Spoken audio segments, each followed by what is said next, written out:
Assalamu alaikum students.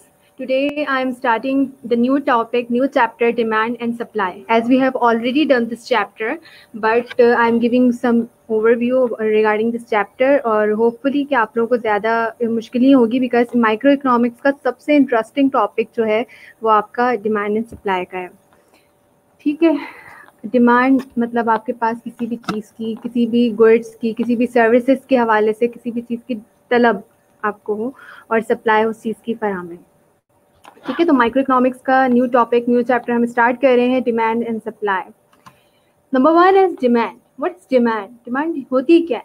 Demand is an economic principle referring to a consumer's desire to purchase goods and services and willingness to pay a price for specific goods or services. एक person है, economic agent है, एक economic person है, उसको ये पता है कि डिमांड कब एग्जिस्ट करती है. डिमांड उस वक्त एग्जिस्ट करती है जब एक कंज्यूमर है, उस चीज़ उसको उस पर्टिकुलर कमोडिटी की डिज़ायर भी हो, वो चाहता भी हो कि वो परचेज करे, और इसके अलावा उसकी विलिंगनेस भी हो और उसके पास अमाउंट भी हो, उसके पास पैसे भी हो. यानी उसके पास विलिंगनेस भी होनी चाहिए उस चीज़ को ख़रीदने के लिए, और इसके अलावा उसकी परचेजिंग पावर भी होनी चाहिए. ठीक है. अब लेट सपोज मैं एज अ पर्सन चाहती हूँ भाई मेरे पास सबसे अच्छी कार हो. ठीक है. ये मेरी मतलब मैं ये डिज़ायर करती हूँ कि मैं ये चाहती हूँ कि मेरे पास मेरी एक अच्छी कार हो मेरे पास, लेकिन मेरे पास अमाउंट नहीं है. तो क्या डिमांड एग्जिस्ट करेगी? डिमांड एग्जिस्ट नहीं करेगी. या लेट सपोज मेरे पास बहुत पैसे हैं, ठीक है, मेरी इनकम बहुत हाई फाई है, लेकिन मैं नहीं चाहती कि मेरे पास कोई बहुत अच्छी कार हो, मुझे शो ऑफ करना नहीं है किसी को.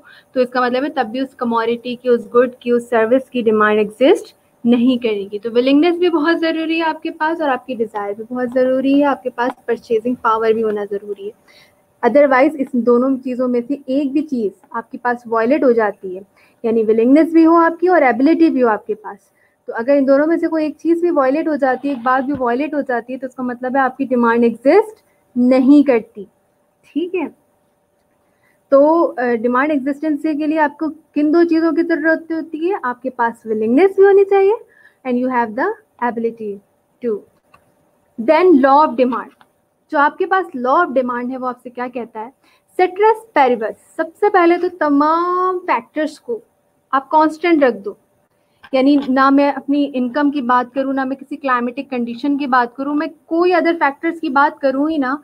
तो अगर मैं नॉर्मल बिहेवियर की बात करूँ तो व्हेन प्राइस इंक्रीजेस, जब भी आपकी प्राइस इंक्रीज होगी, then quantity demand decreases, and when price decreases quantity demand increases.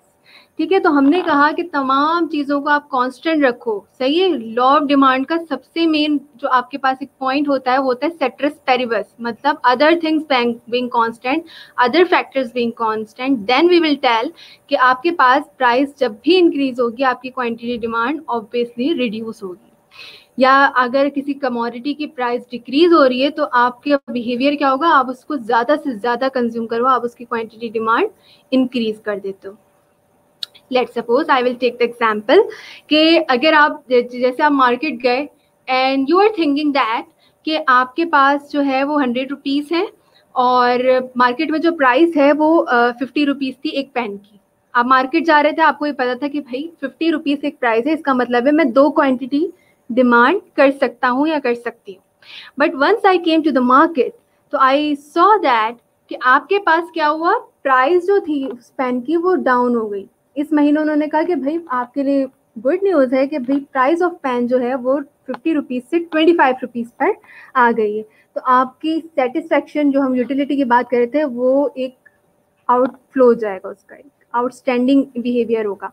और आप क्या करोगे? आप अपना कंजम्पशन या क्वांटिटी डिमांड क्या कर दोगे? इंक्रीज कर दोगे. पहले आप 2 यूनिट्स खरीद रहे थे, अब आप 4 यूनिट्स परचेज कर सकते हो. तो ये एक नॉर्मल बिहेवियर है जो हर एक पर्सन का होता है कि अगर किसी कमोडिटी की प्राइस डिक्रीज होती है तो हमारा बिहेवियर होता है हम उसको ज़्यादा से ज़्यादा परचेज कर लें. ठीक है. हम स्केड्यूल की तरफ आ जाते हैं. मैंने आपके पास सबसे पहले आएगा प्राइजेस, जो कि मैंने इन टर्म ऑफ डॉलर्स लिया हुआ है, एंड क्वांटिटी डिमांड जिनको हम यूनिट्स में लेते हैं. ठीक है. तो जब $1 प्राइस थी तो आपके पास क्वांटिटी डिमांड 800 थी. जब आपके पास प्राइस $1.20 हुई, जब आपकी प्राइजेस इंक्रीज हो गई, तो आपके पास क्वांटिटी डिमांड 800 से 700 की तरफ मूव कर जाएगी.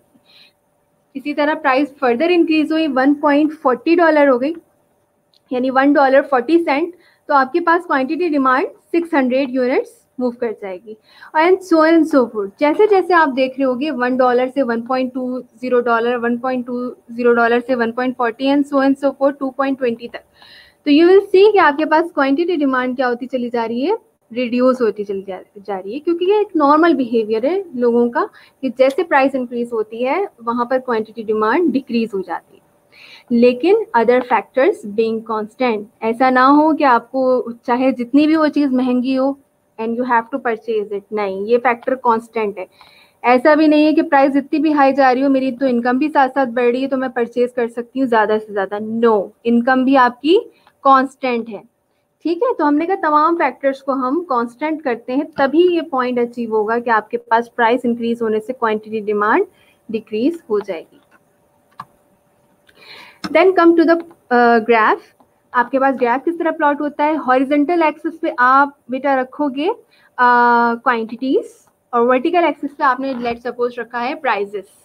ठीक है, अब बैक पर आपके पास जो डिस्टेंस आ रहा है क्वांटिटी डिमांड की, जो मिनिमम वैल्यू है वो 420 है और मैक्सिमम वैल्यू आपके पास 800 है।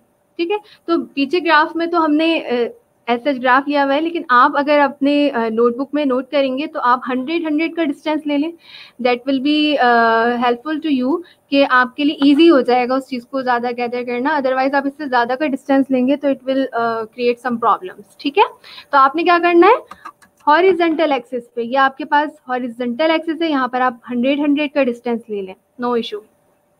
वर्टिकल एक्सिस पे आपने क्या करना है, वर्टिकल एक्सिस में आपने जो है वो $1, $1.20, $1.40, $1.60, इसी तरह से आपने क्या करना है, 0.20 का डिस्टेंस है तो आपने 0.20 सेंट से स्टार्ट करना है, 0.20 सेंट, फिर 0.40 सेंट, फिर 0.60 सेंट एंड सो फोर्थ, फिर 1 सेंट, फिर 1.20 सेंट। तो इस तरह से आपका एक बड़ा ग्राफ तो बनेगा, बट वो ग्राफ बहुत ज़्यादा ब्रॉड होगा, वो आप इजीली अंडरस्टैंड कर सकते हो।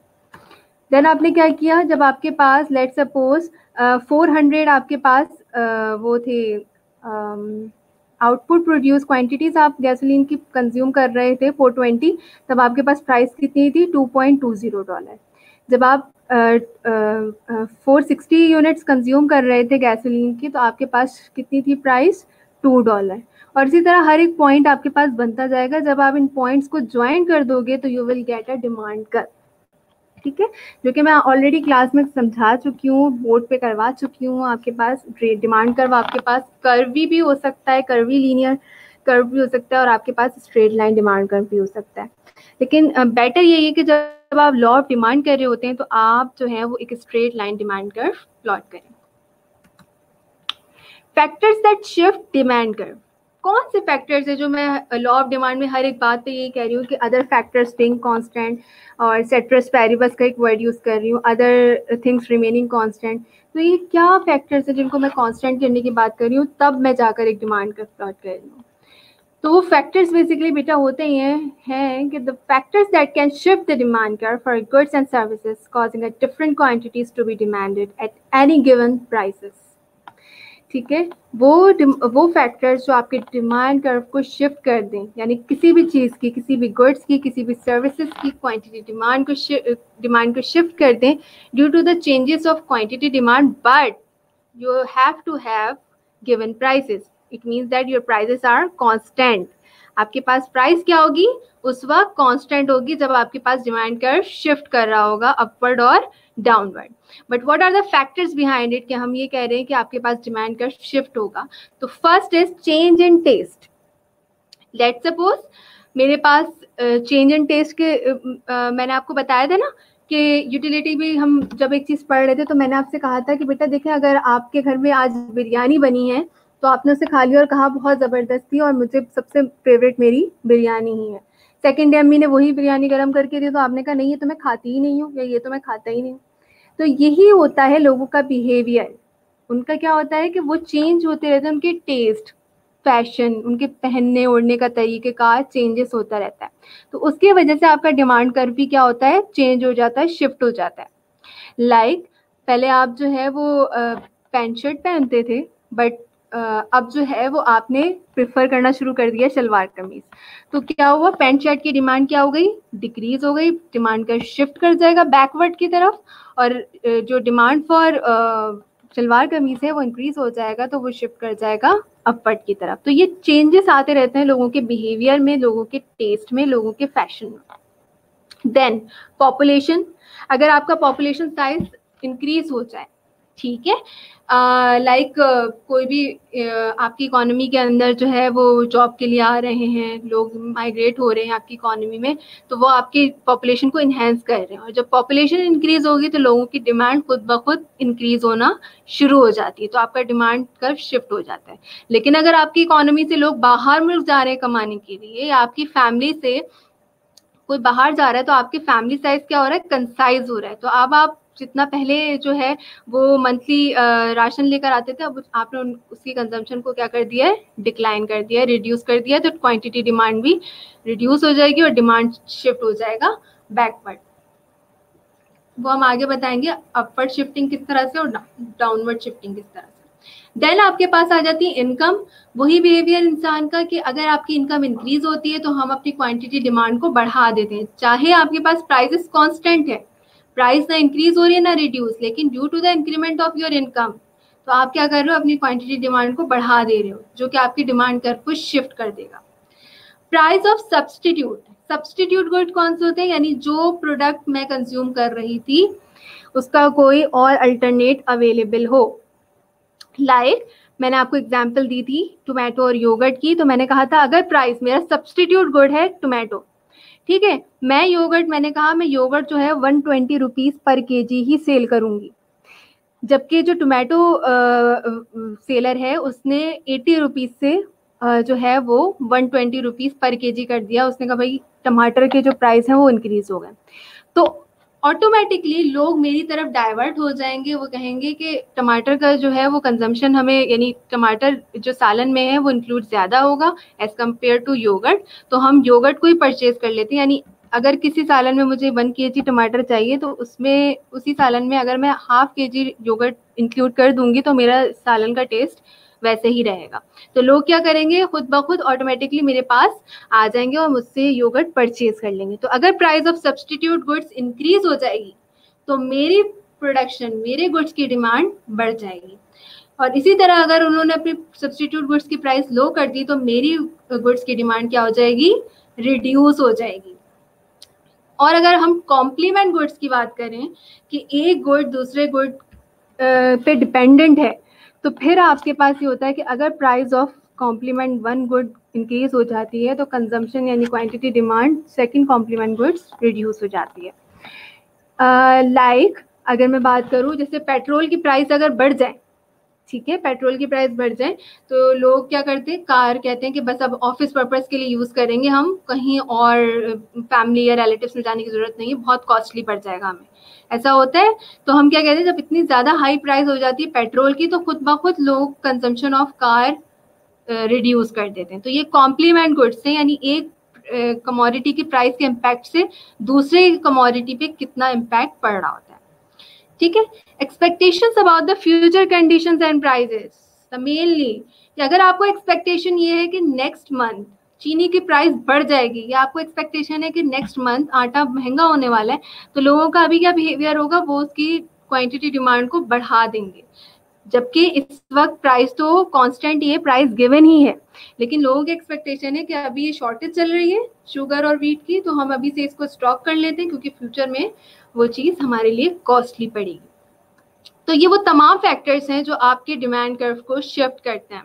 हाउ, यहाँ पर ये ग्राफ है, लेट सपोज आपका इनिशियल ग्राफ है D0, ठीक है, this is your initial graph. First of all you should know the horizontal axis and vertical axis. Horizontal axis पे हमने रखी है क्वांटिटीज, किसी भी प्रोडक्ट की, किसी भी गुड की आप क्वांटिटी ले सकते हो, और प्राइस लेंगे उसी पर्टिकुलर प्रोडक्ट की जिसकी आपने क्वांटिटीज यहाँ पर ली है। इनिशियल डिमांड कर्व आपके पास प्लॉट हुआ है, ठीक है, जैसे कि हम प्रीवियसली बता चुके हैं कि डिमांड कर्व किस तरह से प्लॉट हुआ था, उसका मैंने स्केड्यूल पूरा बता दिया प्राइस और क्वांटिटी डिमांड के थ्रू, तो आप वैसे ही बना लीजिएगा डिमांड कर्व। ये आ गया मेरे पास इनिशियल डिमांड कर्व, जिसको मैंने D0 से या D0 से डिनोट कर दिया। अब लेट्स सपोज मेरे पास जो है वो taste shift to greater popularity, मैं इस क्वांटिटी को ज़्यादा से ज़्यादा कंज्यूम करना चाहती हूँ क्योंकि ये बहुत लग्जरी है और मैं चाहती हूँ कि मतलब मेरा इंप्रेशन लोगों के सामने बहुत अच्छा पड़े और मैं अपनी पॉपुलैरिटी करना चाहती हूँ।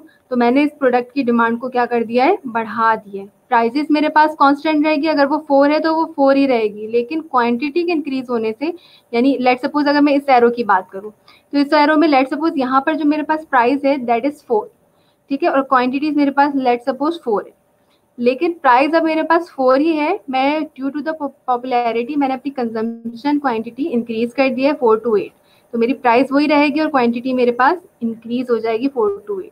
तो that will be shift my demand curve, that is D0 to D1। अब वो कोई भी चीज हो सकती है, लाइक टेस्ट, मैं पॉपुलैरिटी चाहती हूँ तो मैंने अपनी डिमांड इंक्रीज कर दी, मैं अपनी पॉपुलेशन मेरी इंक्रीज हो गई है जिसकी वजह से लोग परचेजेस इंक्रीज कर देंगे, तो that will shift my demand curve D0 to D1। मेरी इनकम राइज हो गई है तो मैं अपना स्टैंडर्ड ऑफ लिविंग इंक्रीज करने के लिए अपनी क्वांटिटी डिमांड को बढ़ा दूंगी। Price of substitute good rise, अगर मेरा जो कॉम्पिटिटर है, मेरा जो राइवल है, उसने अपनी प्रोडक्ट की प्राइस इंक्रीज कर दी है तो ऑटोमेटिकली मेरी जो है वो क्वांटिटी डिमांड क्या हो जाएगी, इंक्रीज हो जाएगी। Price of complement goods fall, अगर कॉम्प्लीमेंट गुड्स जो मेरी जो गुड है वो डिपेंडेंट है किसी और गुड पे, तो इसका मतलब क्या है कि मैं अगर उसकी प्राइस फॉल होगी तो खुद ब खुद ऑटोमेटिकली मेरी जो है वो क्वांटिटी डिमांड इंक्रीज हो जाएगी। फ्यूचर एक्सपेक्टेशन इनकरेज बाइंग, जो फ्यूचर एक्सपेक्टेशन है लोगों की कि आपके पास फ्यूचर में प्राइस इंक्रीज हो जाएगी, तो दैट विल आल्सो इंक्रीज और encourage the consumers to purchase more and more products, ठीक है, तो वो भी आपकी डिमांड को शिफ्ट करेगी अपवर्ड। इसी का वाइस वर्सा आपके पास action falls, price of complement increase, future expectation discourage, यानी आपको फ्यूचर में लगता है कोई प्राइस इंक्रीज नहीं होगी या हो सकता है कि प्राइस आगे जाके लो हो जाए, तो हम अपनी डिमांड को क्या कर देते हैं, डिक्लाइन कर देते हैं और डिमांड का शिफ्ट D0 to D1, ठीक है। तो याद रखें कि हमेशा के सबसे पहले तो आपने हॉरिजॉन्टल एक्सिस में क्वांटिटीज को रखना, एक पर्टिकुलर कमोडिटी की प्राइस को रखना उसी पर्टिकुलर कमोडिटी की, और पहले आपने इनिशियल डिमांड का बनाना है जिस तरह से हमने स्केड्यूल के थ्रू बता दिया था, और फिर उसके बाद प्राइसेस को फिक्स रखते हुए किसी भी अदर फैक्टर की वजह से आपकी क्वांटिटी डिमांड इंक्रीज हुई, जिसकी वजह से आपका डिमांड कर्व शिफ्ट कर जाएगा आइदर बैकवर्ड और forward. Now come to the supply curve. Supply is a fundamental economic concept that describes the total amount of a specific goods or services that is available to consumers.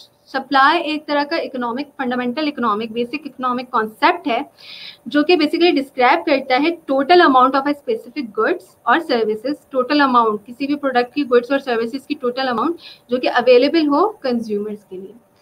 Supply can relate to the amount available at a specific price or the amount available across a range of price. तो supply basically एक fundamental एक basic economic concept है जो कि आपके पास describe होता है किसी भी product की amount से, amount की बात मैं जब market value market amount की बात कर रही हूँ जो कि available होता है आपके consumers के लिए, ठीक है। तो हम बात कर रहे हैं कि सप्लाई बेसिकली रिलेट करती है किससे, आपके amount available at a specific price, मतलब आप जिस प्राइस पर लाइक कर रहे हैं क्या वो पर्टिकुलर प्राइस पे है या उस रेंज पर आ रही है, तो देन ओके और आपकी प्राइसेस हाई जा रही है। Again law of supply, ceteris paribus. Ceteris paribus means other factors remaining constant, तमाम factors को आप constant रख दें। Then when price increases, quantity supply increases, and when price decreases, quantity supply also decrease. अब price increase होगी, quantity supply भी क्या हो जाए, supplier as a producer दूसरा अगर मैं बिहेवियर देखूं कि मैं एक पेन बेच रही हूँ 25 रुपीज का, एक इंक्रीज हो जाएगी 25 से 50, जबकि मेरी कॉस्ट वही है। मेरी कॉस्ट उस पेन को बनाने की 10 रुपीज है और आज मैं सेल कर रही हूँ उस पेन को 25 रुपीज में। नेक्स्ट डे जो है कॉस्ट मेरी 10 रुपीज ही है और प्राइस जो है वो आ गई है 50 रुपीज। तो इसका मतलब है मुझे तो प्रॉफिट हो रहा है। पहले तो मुझे 15 रुपीज का प्रॉफिट हो रहा था क्योंकि 25 में प्राइस थी, 10 मेरी कॉस्ट में चली गई तो 15 रुपीज मेरा प्रॉफिट हो गया। नाउ मेरा प्रॉफिट कितना होगा?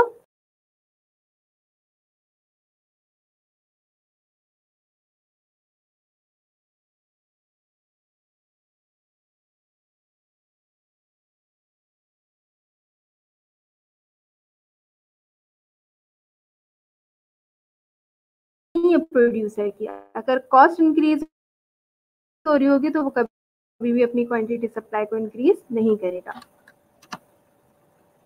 कम टू द स्केड्यूल।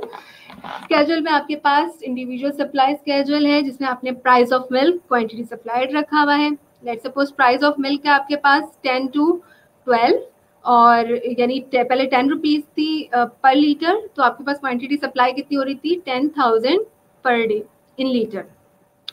देन उसके बाद आपके पास प्राइस इंक्रीज हुई 10 to 12, तो आपने अपनी क्वांटिटी सप्लाई को भी क्या कर दिया, इंक्रीज कर दिया 10 to 13। Then price again increase हुई 12 to 14, you also increase the quantity supply that is 13 to 20। Then 14 to 16 price increment, तो you also increase the quantity supply 20 to 25। ठीक है, तो आप ये देख रहे हो कि लॉ ऑफ सप्लाई क्या कहता है कि अदर फैक्टर्स कांस्टेंट होंगे तो आपके पास प्राइस इंक्रीज होने से क्वांटिटी सप्लाई भी इंक्रीज होगी। इसी तरह वाइस वर्सा आप कर ले कि अगर प्राइस रिड्यूस होंगी आपके पास 16 to 14 हो गई, 14 to 12, 12 to 10, तो आप देखेंगे क्वांटिटी सप्लाई भी आपकी रिड्यूस हो जाएगी 25 to 20, 20 to 13, 13 to 10। ठीक है, देन आपने इसी तरह जो है वो सप्लाई कर्व अपना प्लॉट कर देना है। हॉरिजॉन्टल एक्सिस पे आप सबसे पहले जो एक्स एक्सिस है आपका उसमें आप रखेंगे क्वांटिटीज, किसी भी कमोडिटी की रख लें। वर्टिकल एक्सिस पे आपने रखनी है प्राइसेस। ठीक है, और आपने सबसे पहले देख लिया उसको कि आपने सबसे पहले ये देख लिया कि प्राइसेस का सबसे मिनिमम वैल्यू क्या है, हमने कहा 10 है। मैक्सिमम वैल्यू कितनी है, 16 है। तो अगर मैं प्राइजेस में 2 का डिस्टेंस रख लूँ या 4 का डिस्टेंस रख लूँ तो इट विल बी ओके। ठीक है, और क्वांटिटी सप्लाइड में मेरे पास मिनिमम जो क्वांटिटी है वो 10 है और मैक्सिमम क्वांटिटी मेरे पास 25 है। तो मैंने क्वांटिटीज में जो डिस्टेंस लिया है 5 का लिया है और इसमें जो मैं डिस्टेंस लूँगी वो 2 का डिस्टेंस आप ले लें तो वो ज़्यादा बेटर होगा आपके लिए, या फिर आप जो है वो 4 का डिस्टेंस ले लें।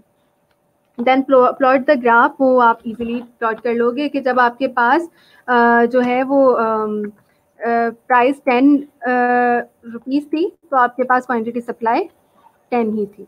ठीक है, तो उसके साथ आप पॉइंट्स बनाओगे और पॉइंट्स जब ज्वाइन करोगे तो you will get the supply curve, individual supply curve. Factors that shift supply curve, कौन कौन से फैक्टर्स हैं जो आपके सप्लाई कर्व को शिफ्ट करते हैं? Number 1 is change in price of inputs. Inputs क्या होते हैं? इनपुट्स मेरे फैक्टर्स ऑफ प्रोडक्शन होते हैं, लाइक लैंड। ठीक है, लैंड अगर मैंने लिया है तो मुझे उसका रेंट पेमेंट करनी है, that is the price of input. ठीक है, वो मेरे लिए क्या है, मेरी कॉस्ट है। अगर मैंने लेबर हायर किया है तो मुझे उसकी वेजेस भी देनी है, that is also the part of price of inputs. ठीक है, कैपिटल मैंने लिया है तो मुझे उसकी इंटरेस्ट पेमेंट भी करनी है। ठीक है, तो मेरे पास ये मेरे लिए कॉस्ट है और कॉस्ट जो होती है प्रोड्यूसर की वो प्राइस ऑफ इनपुट्स होती है। इसके अलावा मैंने एंटरप्रेन्योर लिया हुआ है जो मेरे लुक आफ्टर कर रहा है, मेरी कंपनी को बहुत अच्छा ऑर्गेनाइज वे में उसने रखा हुआ है, तो ऑब्वियसली सी बात है कि मुझे उसको कुछ ना कुछ पेमेंट करनी ही है। तो वो मेरे लिए क्या होगा, मेरे लिए एज अ कॉस्ट यानी प्राइस ऑफ इनपुट्स होगा। अगर इन फैक्टर्स ऑफ प्रोडक्शन की प्राइसेस में चेंज आ जाता है यानी प्राइस ऑफ इनपुट्स में चेंज आता है तो आपकी सप्लाई भी चेंज हो जाती है। लाइक कैसे? लेट सपोज लेबर है, उन्होंने धरना दे दिया, कह रहे हैं कि नहीं भाई आप हमारी इनकम उसको सैलरीज को वेजेस को इंक्रीज करें। आप 1000 रुपीज पर डे देते थे, नहीं हम इस पे अफोर्ड नहीं कर सकते, आप हमारी सैलरीज को 1500 कर दें। तो ये मेरी कॉस्ट को क्या कर रहा है, बेसिकली मेरी कॉस्ट को इंक्रीज कर रहा है, यानी मेरा प्राइस ऑफ इनपुट क्या हो जाएगा, इंक्रीज हो जाएगा। तो ये अगर जो चीज मेरे कॉस्ट को इंक्रीज करेगी वो मेरी सप्लाई को क्या कर देगी, डिक्रीज कर देगी और मेरा सप्लाई का शिफ्ट हो जाएगा लेफ्टवर्ड। हाउ, वो मैं भी आपको बताऊंगी। इसी तरह टेक्नोलॉजी की तरफ अगर मैं आ जाऊं तो एडवांसमेंट अगर आपकी मशीनरीज में आ गई, आपके जो लेबर हैं वो हाईली स्किल्ड हैं, तो ये न्यू टेक्नोलॉजी आपके ऑर्गेनाइजेशन के अंदर आ जाती है, तो वो आपकी सप्लाई को क्या करती है, इंक्रीज करती है। ठीक है, तो सप्लाई का shift rightward.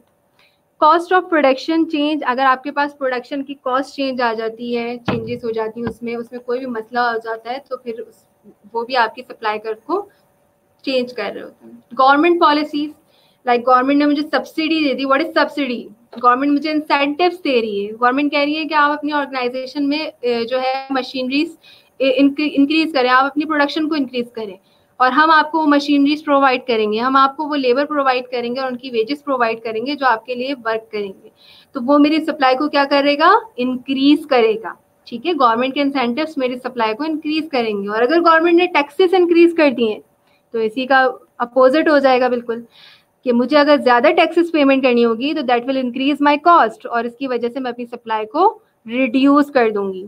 Uncertain condition, uncertain condition क्या हो सकती है, लेट सपोज मेरी कॉटन की कंपनी है और मेरी पूरी की पूरी जो इंडस्ट्री है वो डिपेंड करती है कॉटन की कल्टीवेशन पे, वहां पर जो है फ्लड आ गया और कॉटन की जो पूरी एक यार्ड था वो सारा का सारा तबाह हो गया, जिसकी वजह से मैं अपनी कॉटन की सप्लाई नहीं कर पा रही है, तो that will decrease my supply. ठीक है, तो ये सारी uncertain condition, changes in price of inputs, technology, government policies, cost of production, ये सारी के सारे जो है वो मेरे सप्लाई के ऊपर मैटर करता है। नाउ जो मैं कह रही हूँ कि सप्लाई इंक्रीज होगा तो आपके पास राइटवर्ड शिफ्टिंग होगी, और सप्लाई डिक्रीज होगा तो लेफ्टवर्ड शिफ्टिंग होगी। How is that possible, see the graph. Horizontal axis में तो सबसे पहले आपने वही क्वांटिटीज रखनी है, वर्टिकल एक्सिस में आपने जो है वो प्राइजेस रखनी है उसी पर्टिकुलर कमोडिटी की। सप्लाई कर्व कैसे प्लॉट होगा, वी हैव ऑलरेडी डिस्कस। तो S naught, let suppose your initial supply curve. ठीक है, अब मैं कहती हूँ कि आपके पास favourable natural condition for production, यानी आपने जो कॉटन की कल्टीवेशन का सोचा हुआ था उससे ज्यादा प्रोडक्शन हो जाए, तो वो आपकी इंडस्ट्री के अंदर क्या इम्पैक्ट करेगी, पॉजिटिव इम्पैक्ट लेकर आएगी। यानी आपने production let suppose 1000 ton units कहा था, लेकिन जो प्रोडक्शन हो गई 1500 टन यूनिट्स हो गई, तो आप अपनी सप्लाई को क्या कर दोगे, इंक्रीज कर दोगे। और जब सप्लाई इंक्रीज होती है विद द गिवन प्राइसेस, तो आपके पास जो सप्लाई का हो जाता है वो क्या हो जाता है, शिफ्ट हो जाता है राइटवर्ड, ये सप्लाई इंक्रीज है। Like fall in input price, अगर इनपुट के प्राइसेस लो हो जाएं, यानी जो मेरी कॉस्ट है वो रिड्यूस हो जाए, तो मैं अपनी सप्लाई इंक्रीज कर दूंगी। इम्प्रूव टेक्नोलॉजी, मेरे पास टेक्नोलॉजी इंप्रूवमेंट आ जाती है, तो इसका मतलब है ऑटोमेटिकली मेरी प्राइस सप्लाई क्या हो जाएगी, इंक्रीज हो जाएगी। टैक्सेस लो पेमेंट करनी है, ठीक है, गवर्नमेंट ने मुझे कहा है कि आप टैक्सेस आपकी रिडक्शन नहीं होगी, आपकी जो भी प्रोडक्शन होगी उसमें से टैक्स डिडक्ट नहीं होगा, तो मैं ऑटोमेटिकली अपनी सप्लाई को इंक्रीज कर दूंगी। ठीक है, अगर इसी तरह सप्लाई का रिडक्शन की बात करें तो जस्ट इसका वाइस वर्सा हो जाएगा, आपके पास लेफ्ट वर्ड शिफ्ट हो जाएगा, सप्लाई का एस नॉट से S1 की तरफ मूव कर जाएगा। Equilibrium, now we'll talk about this demand and supply equilibrium. A demand curve shows the relationship between quantity, demand and price in a given market on a graph. आपके पास जो demand curve होगा वो basically relationship किसका show कर रहा होगा, prices और quantity demand का। और इसी तरह supply curve shows the relationship between quantity supplied and a price. जो सप्लाई कर्व होगा, ग्राफ होगा, उस वो रिलेशनशिप शो करेगा आपके पास प्राइस और क्वांटिटी सप्लाई का। और equilibrium occurs where the quantity demanded is equal to the quantity supply. जो इक्विलिब्रियम कंडीशन है, जो स्टेबल कंडीशन है, हम कह रहे हैं कि वो कंडीशन सिर्फ और सिर्फ उस वक्त अपेयर हो सकती है जब क्वांटिटी डिमांड इक्विवेलेंट हो जाए क्वांटिटी सप्लायर की। लाइक आप मार्केट गए, आपने कहा कि आपने घर में ही सोचा था कि ज्यादा से ज्यादा, ठीक है, मैक्सिमम जो है वो मैं 1000 रुपीज का ये ड्रेस लूंगी, इससे ज्यादा तो मैं नहीं दे सकती। ठीक है, वो जो मार्केट सेलर, जो क्लॉथ सेलर है, उसने ये सोचा था कि कम से कम भी 1000 में तो बिकना चाहिए, उससे कम मैं नहीं सेल आउट करूंगा। लेट सपोज आप मार्केट गए और आपने उससे कहा कि मुझे ये ड्रेस बहुत पसंद है, इसकी प्राइस कितनी है, उन्होंने आपसे पहले 1500 कहा, फिर 1200 कहा, और इस तरह बार्गेनिंग होते होते 1000 पे बात आ गई। अगर ये दोनों एग्री हो जाते हैं, क्योंकि जो डिमांडर है उसके पास विलिंगनेस भी है 1000 में और एबिलिटी भी उसको परचेज करनी, यानी वो चाहता भी वो परचेज करना और उसके पास अमाउंट भी है। ठीक है, तो क्वांटिटी डिमांडर यहाँ एग्री और क्वांटिटी सप्लायर भी वहाँ एग्री है 1000 में, क्योंकि उसने कहा था कि कम से कम इतने में तो मैं सेल कर दूंगा, कस्टमर जाने नहीं देंगे। तो जब डिमांडर और सप्लायर दोनों एग्री हो जाते हैं तो it means you will get the equilibrium condition.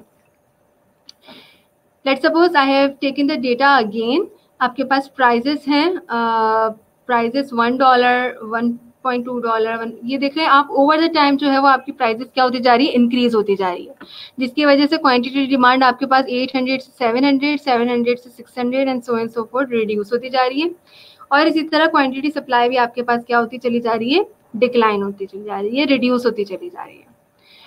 Then you will see कि आपने ये देखा कि भाई प्राइस जो है वो मेरे पास जब $1 थी तब 800 मेरे पास क्वांटिटी डिमांड थी और क्वांटिटी सप्लाई कितनी थी 500, यानी $1 में डिमांडर चाह रहा है कि मुझे 800 यूनिट्स मिल जाए, 800 गैलन्स मिल जाए, और सप्लायर चाह रहा है कि बस मैं 500 गैलन्स सेल करूंगा। तो इस केस में क्वांटिटी डिमांड ग्रेटर है और क्वांटिटी सप्लाई लेसर है। It means we are facing here excess demand, excess demand face कर रहे हैं, क्योंकि आपकी क्वांटिटी डिमांड ग्रेटर है क्वांटिटी सप्लाई से। अगर प्राइस जरा से इंक्रीज हो जाती है $1 से $1.20 हो जाती है तो क्वांटिटी डिमांडर खुद ब खुद रिड्यूस हो जाएगा 700 और क्वांटिटी सप्लायर इंक्रीज हो जाएगा 550 पे। ठीक है, again you have an issue which is excess demand, क्योंकि अभी भी स्टिल आपके पास क्वांटिटी डिमांड ज्यादा है और सप्लायर क्वांटिटी सप्लाई कम है। नाउ $1.40, यानी आपके पास $1.40 पे जो है वो क्वांटिटी डिमांडर एग्री है डिमांड करने के लिए 600 गैलन्स, और सप्लायर भी इसी में एग्री है कि इस प्राइस पे हम $600 सेल कर देंगे। तो that is the point where the given prices, यानी एक पर्टिकुलर प्राइस पे जहां क्वांटिटी डिमांडर और क्वांटिटी सप्लायर दोनों एग्री हो जाए, that is called equilibrium price, equilibrium quantities.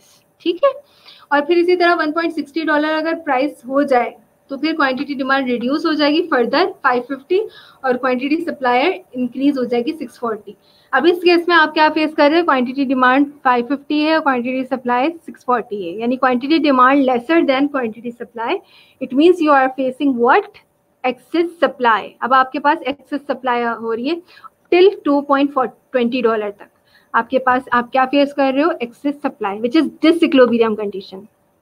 ठीक है, अगर हम इक्विलिब्रियम से अपवर्ड की तरफ जाएं तो देखते हैं कि आपके पास डिसइक्विलिब्रियम कंडीशन है एक्सेस डिमांड की सूरत में, और अगर इक्विलिब्रियम से नीचे की तरफ जा रहे हैं हम तो आपके पास इस केस में प्राइजेस के केस में कि प्राइस जब रिड्यूस हो रही है आपके पास 1.40 से 120 या 1, तो आपके पास क्या फेस कर रहे हो आप, एक्सेस डिमांड। और जब प्राइस इंक्रीज हो रही है 1.40 से 160, 1.80, $2.20 तो आपके पास क्या हो रहा है, quantity demand is lesser than quantity supply, you are facing excess supply. फिर आपने सबसे पहले हॉरिजॉन्टल एक्सेस में क्वांटिटीज लेनी है, वर्टिकल एक्सेस में प्राइजेस लेनी है, और फिर वही डिस्टेंस रखना है आपने, 100 का रख लें या 200 का रख लें, और इसी तरह यहाँ पर 0.20, 0.40 इस तरह से डिस्टेंस रखें। And first of all you have to plot the graph of demand against price, यानी क्वांटिटी डिमांड और प्राइस का जो है सबसे पहले आपने ग्राफ प्लॉट करना है। फिर उसके बाद डिमांड का, क्वांटिटी डिमांड का जो कॉलम है उसको रहने देंगे साइड पे, फिर प्राइस को क्वांटिटी सप्लाई के अगेंस्ट प्लॉट करेंगे, और देन फिर उसके बाद एक पॉइंट आएगा जिसमें आपने कहा था $1.40 पे आपके पास एक क्वांटिटी आ रही है 600, जहाँ क्वांटिटी डिमांडर और क्वांटिटी सप्लायर दोनों एग्री हैं, both are agree in this price. ठीक है, ये आपके पास डिसइक्विलिब्रियम कंडीशन है कि if the price is below the equilibrium level then the quantity demand will exceed the quantity supply and excess demand will creating। ठीक है, जब भी प्राइस जो होगी वो इक्विलिब्रियम से लेसर होगी तो आपके पास आप क्या फेस करोगे, एक्सेस डिमांड, और जब भी आप प्राइसेस जो है वो अबव होगी इक्विलिब्रियम से तो you will face excess supply. ठीक है, if you have any query, any problem, any issue related to this topic you can ask me. Thank you so much.